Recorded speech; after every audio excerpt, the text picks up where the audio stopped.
Hi everyone, you would probably wonder how I made this 737 cockpit for 2000 euros. We together made around 500,000 views right now of videos showing my single seat cockpit of Boeing 737. It is actually very easy to make. I will guide you through the process of building of your own home cockpit. No matter your budget, experience or age, you can get started. I was just 15 when I started and I had almost no money. Some of you might have 100 euros, some 10,000 euros, but trust me, there is always a way to begin. Before making this video, I sent you a Google form link and 90% of you answered that you want to make your home cockpits. You're probably here because you saw my TikTok where I mentioned that a full flight simulator costs 2000 euros. Yes, you can build it for that amount, but there are some rules and the main one is that you have to build a lot of it yourself. So let's dive in.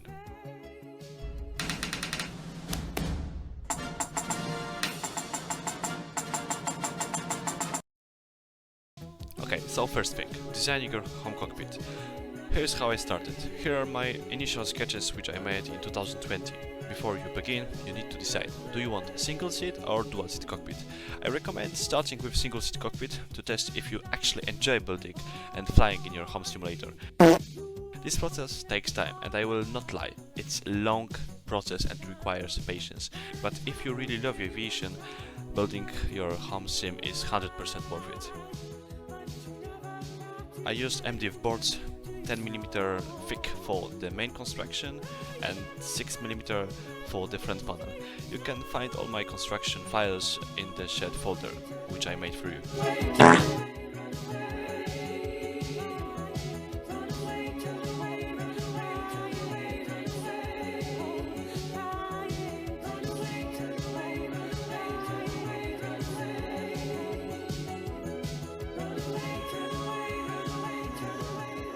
The clear sheet in real Boeing 737 is covered in leather, so I searched for affordable black synthetic leather and I started experimenting with covering the parts. This is a whole topic on its own, so I will go into more details in the full course I'm planning for you.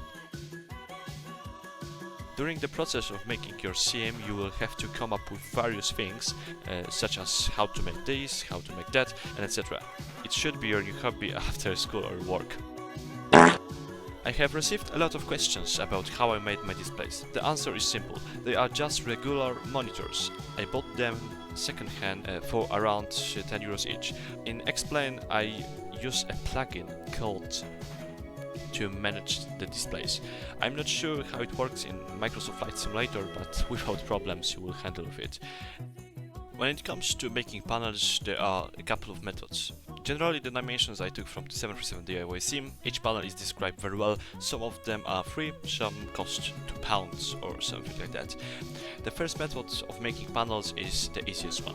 I mean, to not make them at all, just screwing switches to the main construction. You may also 3D print them, as me in my overhead panel. That's just 3D printed panels and painted with RAL, so 7024, something like that. Some of my panels I designed and used plexiglass. There is a nice company in Poland which has been making plexi panels actually for me for years. Later on I painted panels and engraved the text in here. They do that at a really nice price and very fast. You may find such companies in your country. A 3D printer solves almost all problems when building a cockpit. If you are serious about this hobby, I highly recommend getting one. Personally, I use this one. Generally, I suggest you to install Fusion 360 because you will be able to design your stuff, but Fusion 360 costs for the students. It's a free version. Generally, you take a photo of your school ID and you get the Fusion 360 for free. If you do not have such school ID, just use FreeCAD or something like that. It's really important to be able to, let's say, design such thing which is mounted here, because that's actually the switch, and the switch is switchable and it has the LED, so that's really important. If you're interested in such placards as here, just go to the PMDG or Zibo files and then find, let's say, cockpit files and then just copy that. You may also find such buttons like this one or this one. Most of my electronic components came from AliExpress. I use 0.5mm square wires, which are a bit thick, but I get them because my dad brings them from work. Toggle switches came from AliExpress, also resistors, LEDs, connectors, rotary switches and much more. I really want to help you with that, how to choose proper resistors to LEDs, how to connect it in the proper way, because I'm aircraft avionic and I know this topic really well, but this video would be 3 hours long. So in my course I will make a whole module about electronic stuff, wiring and connecting all switches and so on. I would like to share with you my knowledge about electronics because it's actually my job and my passion. Okay, now programming part. So I use MobiFlight, which acts as the brain and soul of my home sim. It is based on Arduino boards connected to your computer. On the Arduino, I installed ARK boards to make connection wires very easy. So let's try to connect the switch. Take one. Connect the first wire to the particular pin, let's say number 16, and the second leg of the switch to the ground. Connect the Arduino to PC, inform the program that pin number 16 is a switch and save changes. And now when you change position of the switch, MobiFlight sees that. And now the process of connecting the switch to the simulator. And in Explain you have to install a program which is called Data Ref Tool. Now you copy the name of the switch and paste it here. Finally, when you click the switch in the Explain, it also changes. As you might notice, I have a lot of switches here, and that is much more complicated than a single switch. There is also a topics about connecting such access, how to regulate brightness of the MIB panel, how to make a flaps indicator, which is not visible right now. Yeah, you know what I mean. For example, how to make these displays usable. So as you see, a lot of topics here. I will also make a separate module how to connect multiplexers, LEDs, servos, potentiometers, switches and etc. I spent countless hours learning that, but don't worry, I was just 15, I started and figured it out.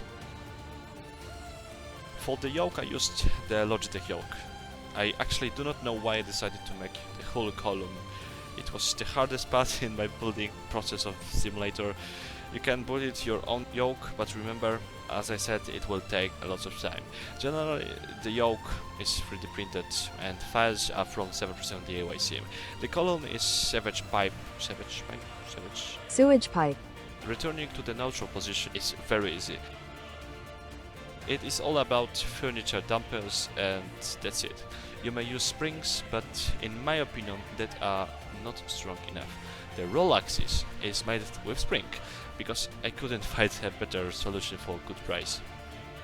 Of course, you may buy a whole yoke for 7,500 euros, but I couldn't.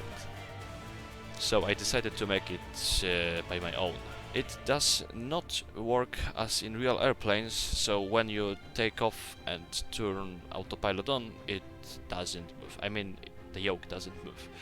As you may see, the yoke is connected to the seat construction. 2 years ago I had my frame for my cockpit where the yoke column could be mounted, but decided to remove this frame because it was too big for my room.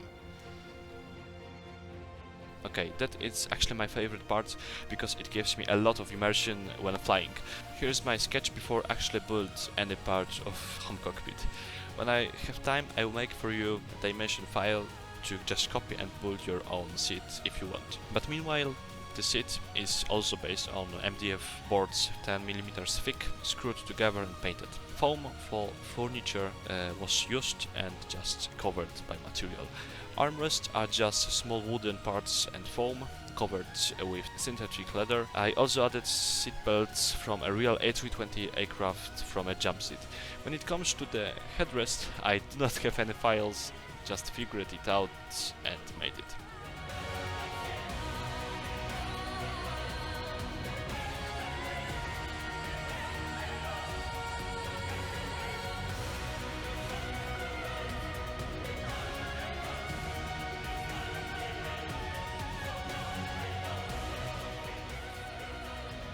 This panel generally is complicated, but don't worry, everyone may do that.